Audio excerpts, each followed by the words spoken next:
taking a leadership role in our community a decision, or was it something that just naturally occurred due to the nature of your work? It just didn't start here at all. It started back when I was in high school, went on to when I started teaching, and then in Saskatoon, and then of course Lethbridge in here. So it was a constant part of my life, is to be part of the community, helping in some way to improve the quality and to meet the challenges that were facing us. So was it something that was ingrained in you, or was there ever a moment where you had that light bulb moment where you said, you know, I'm in a leadership role, or I have something to contribute, or I want to have a voice? No, I think growing up in a small community, there was a very little bit of leadership in terms of sports leaders and or civic leaders and other things like that. So I kind of, at high school, I took a lead with the student council type of thing, and then I moved on to into the community along the way. It was just a kind of a thing that I just took it for granted that it needed to be done, and I got involved. That's amazing. So what were some of the most significant projects or initiatives that you've seen within our community during your lifetime? Well, I guess there's a couple of things. First of all, working as a school superintendent, I was very, very proud of what we did there. The people, the staff, and the administrators, and the support staff were just excellent. And we made our motto being the lighthouse district of the province.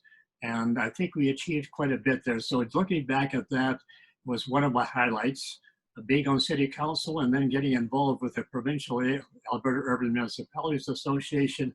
Again, took what we were doing here in Medicine Hat, very proud of what we were doing here. And of course, when we went to meetings, it was just a kind of an envious meeting. Every time it was envy, the people were just envious of what we're doing. And I'm kind of proud of that and kind of showing off, trying to be an ambassador.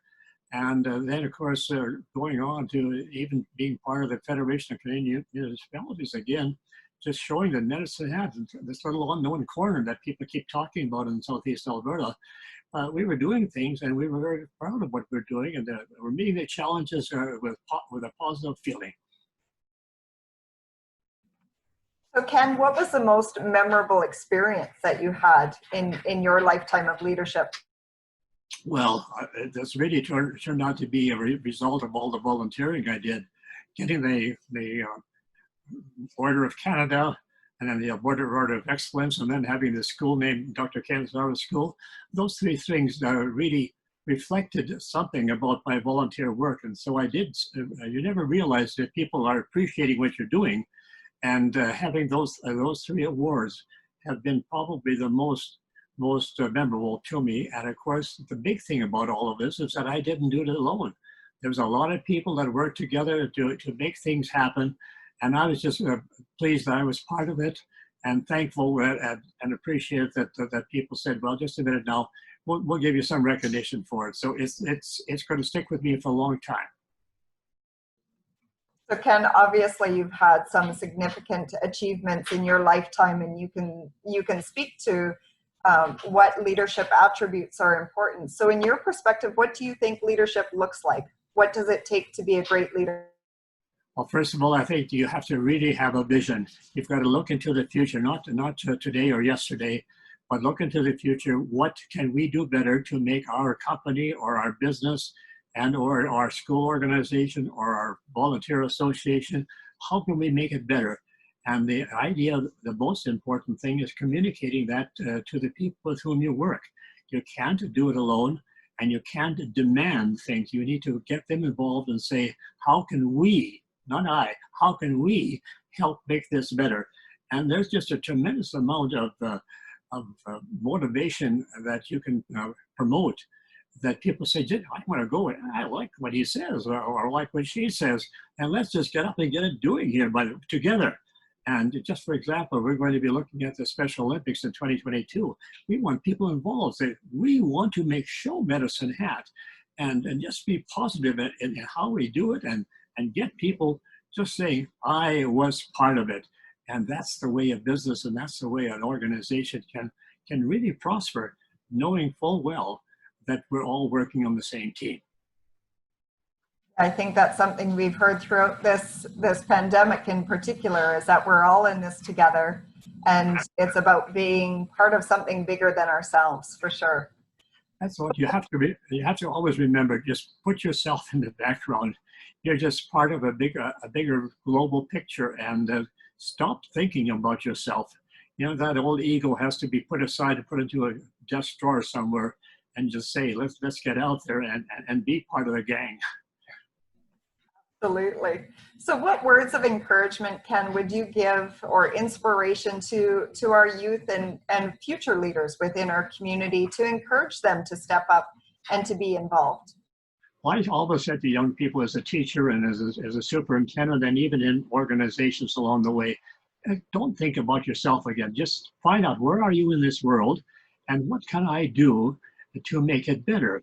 For example, can I join an organization for people looking after cats and dogs, SPCA, for example, or could I join the Parkinson group? Can I get out there to help people who are less fortunate than I am? And then they'll say, I want to be a caring person. And a caring person is always ready to step up and do something. So do that. Just be a caring person who will take on a role and say, I can be part of something that's going to make this a better place in which to live. That's amazing, Ken. So any final words of encouragement or thoughts on reflection of your life as a leader? Well, I'll just say one thing, but it's strange being a senior. But I want to say, by the way, that there's one group that will always replenish itself. Because as we pass away, there will always be a group. So don't forget, one of these days, you'll be a senior type of thing. Citizens, think about that, because they've made a great contribution to this community. They helped build it. And so don't toss them away and say that they're old and feeble. Get rid of them, and let's work just on young people. Young people and older people have to work together to make this a good place in which to live. Absolutely. I think you're a wealth of information, knowledge, and stories. And I love speaking with all of our seniors, because they have so much that they can share with us, and so much knowledge they can impart on us, which I am so grateful for. By the way, and thank heavens, because of all that knowledge and all that help that they do saves the city a lot of tax money, by the way, because they do a lot of volunteer work. I tell seniors are very, very busy, and I think that's exactly what we want them to do, because don't sit on the couch and watching Dr. Phil or whatever. Get out there and help, because it makes a difference. And I'm certainly looking forward to aging, because I say aging is, we can compare ourselves to a fine wine. We only get better as we age, right? Excellent idea, but excellent metaphor there. Good. Well, thank you so much for your time, Ken, and thank you for helping us to celebrate Seniors Week this week. Well, seniors are important people, and say you to yourself, by the way, Lisa, thank you for all the work that you do and keeping that Chamber of Commerce and all those businesses informed of what's going on. Thank you for your help. Thank you so much, Ken.